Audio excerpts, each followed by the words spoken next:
Très heureux de vous retrouver sur les antennes de la Lumière Actu. Mesdames, Messieurs, bonjour et bienvenue dans votre émission 15 minutes de chrono. Et comme tous les semaines, Mesdames, Messieurs, votre serviteur Fallou sur la présentation. Donc c'est parti pour 15 minutes d'actualité, 15 minutes d'information, 15 minutes de découverte, Mesdames, Messieurs, avec moi dans ce plateau des journalistes avertis. Bonjour Thioro. Bonjour à vous et à nos très chers téléspectateurs. Alors justement, Thioro, quelle appréciation faites-vous sur la culture sénégalaise?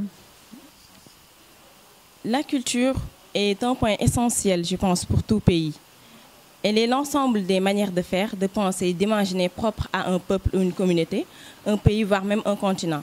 L'Afrique, l'Asie, comme l'Occident, partagent des cultures diverses qui font leur vécu et leur histoire. Le continent africain, nous savons tous que c'est un continent vaste, très riche en ressources et très diversifié en termes de traditions, d'ethnie, de langues, de plats, et même la façon dont on enterrait nos morts se différencie de ceux des autres.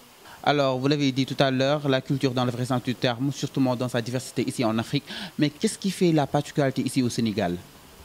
La culture est universelle, comme je le disais tantôt, et c'est l'identité d'un peuple. Je pense que le charme de la culture sénégalaise, c'est déjà son hospitalité, dite teranga sénégalaise. On peut parler de là, des plats, des ethnies, des danses, des rites et certains héritages laissés par nos ancêtres. Par exemple, si je parle de l'hospitalité, cela permet tout simplement d'avoir une ouverture dans le monde, de permettre aux autres cultures de connaître davantage sur la culture inverse et par exemple, si on parle d'hospitalité aussi, il y a le fait que nous, les Sénégalais, nous aimons partager nos connaissances, c'est-à-dire nos danses à l'extérieur, que ce soit dans les pays limitrophes ou bien à l'international. Parfois, on a l'habitude de dire, de voir les Sénégalais qu'ils apprennent des pas de danse aux Occidentaux. Et en allant là-bas, nous allons aussi découvrir leurs plats et la façon dont ils enterrent leurs morts. Elle est très essentielle. Elle est très essentielle parce qu'elle crée une ouverture dans le monde. En tout cas, Thioro, nous reviendrons vers vous tout à l'heure. Alors justement, le temps de donner la parole à Khadija pour nous parler de la situation politique au Sénégal. Bonjour Khadija. Bonjour Fallou, merci, ravi d'être là à votre émission 15 minutes de chrono. Alors justement, je l'ai dit tout à l'heure, qu'est-ce qu'on peut retenir sur la situation actuelle socio-politique ici au Sénégal?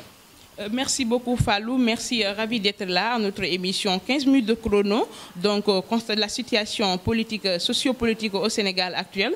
Donc, on peut dire que le Sénégal est l'un des pays qui organise des élections multiparties ici au Sénégal, voire présidentielles, législatives et locales.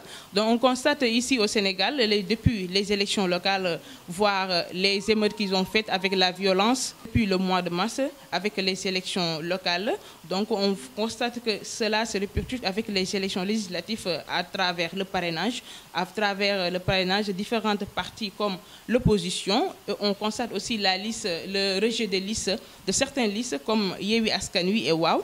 Donc on peut dire que les élections locales ici au Sénégal est un peu confrontées à de différentes mutations ici au Sénégal.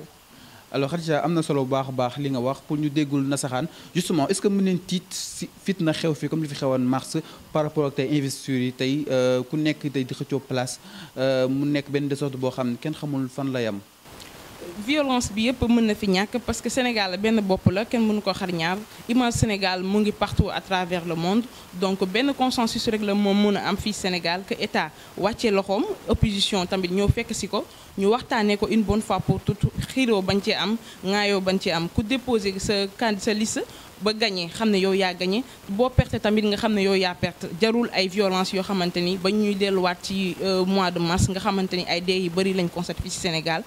te loolu day yàq image du Sénégal à travers le monde te loolu rafetul parce que Sénégal lu ndaw la rëyul yenn rëy ba nga xamante ni loolu yëpp di fi xew. Alors justement, quel est le mot de la fin? Merci beaucoup Fallou, merci aussi à notre téléspectateur. Ravi d'être là à notre émission 15 minutes de chrono. Donc le mot de la fin est qu'au Sénégal passe des élections en paix de xamante ni benn violence du ci am ku nekk bu fekkee gagné nga xam ne gagné nga donc ku nekk ñibbi sa kër. Merci beaucoup, à la prochaine. Merci beaucoup Khadija, tout en espérant que nous aurons des élections apaisées, Inch'Allah. Alors justement, donc nous allons laisser le soin à Thioro aussi de donner son mot de la fin. Alors merci beaucoup à vous et à nos très chers téléspectateurs. Juste pour dire à nos jeunes que nous devons sauvegarder l'héritage que nos ancêtres nous ont légué. Parce qu'effectivement, nous avons des héritages. Si nous voyons le monument de la Renaissance, ça marque à jamais le souvenir africain. L'île de Gorée qui est nommée patrimoine mondial de l'UNESCO, sans compter les musées de civilisation qui existent ici au Sénégal. Alors, n'oublions pas que la colonisation a fait qu'on parle de langue étrangère. Or, dans la langue de quelqu'un, il y a sa pensée, sa philosophie et sa manière de voir les choses. Merci beaucoup. Et voilà, merci beaucoup à mes deux chroniqueuses. En tout cas, vos sujets de Sophie cruciaux. Et c'est ainsi par votre émission 15 minutes de chrono, mesdames et messieurs. Merci à vous d'avoir été au rendez-vous, mais également de votre fidélité, de votre attention sur les antennes de la Lumière Actu. Restez avec nous pour la poursuite de nos programmes. On se retrouve à très vite, Inch'Allah.